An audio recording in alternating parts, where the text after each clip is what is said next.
Hello everyone and welcome to another video. Now a while ago we made a video looking at the most unpopular graphics card according to the Steam hardware survey. What I was surprised to see though during my revisit to Steam's hardware survey that I find myself checking most months to be honest, was that the HD 7800 series from AMD was the most unpopular choice at the moment. Now the 7800 series consists of two cards, the 7870 and the 7850. Both of these are 2GB cards, although the 7850 I believe also came in a 1GB variant.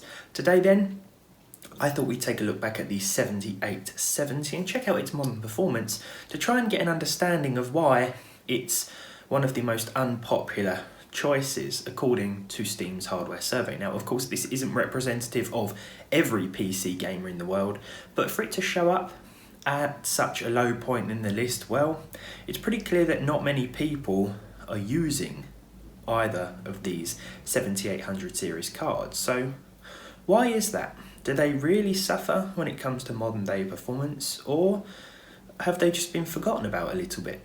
So the 7800 series cards were introduced to fill the gap between the 7770 and the 7950, both of which offered PC gamers at both ends of the market something that could run games fairly well.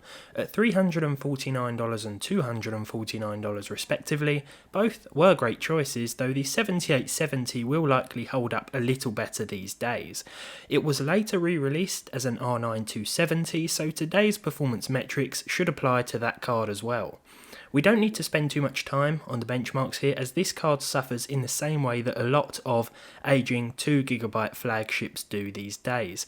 If the old school architecture doesn't cause problems, then the VRAM limitation will.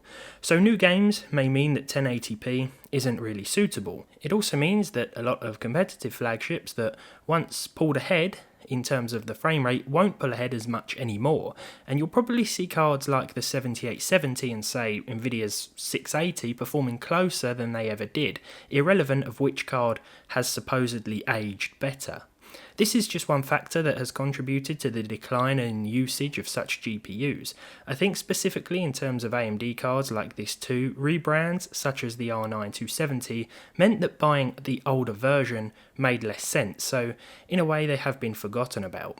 I think we're going to see a decline in usage of a lot more older cards as another generation looms as well, because it seems like we're on the cusp of a true next-gen wave of titles that will really need more graphical power. The upcoming next-gen consoles have played a big part in that, I think. The thing is, current existing games that run fine on cards like the 7870 should continue to do so, which means that as prices inevitably drop, some of these flagships may make good choices for those looking at playing current games without spending too much money, so as long as you don't mind lower resolutions.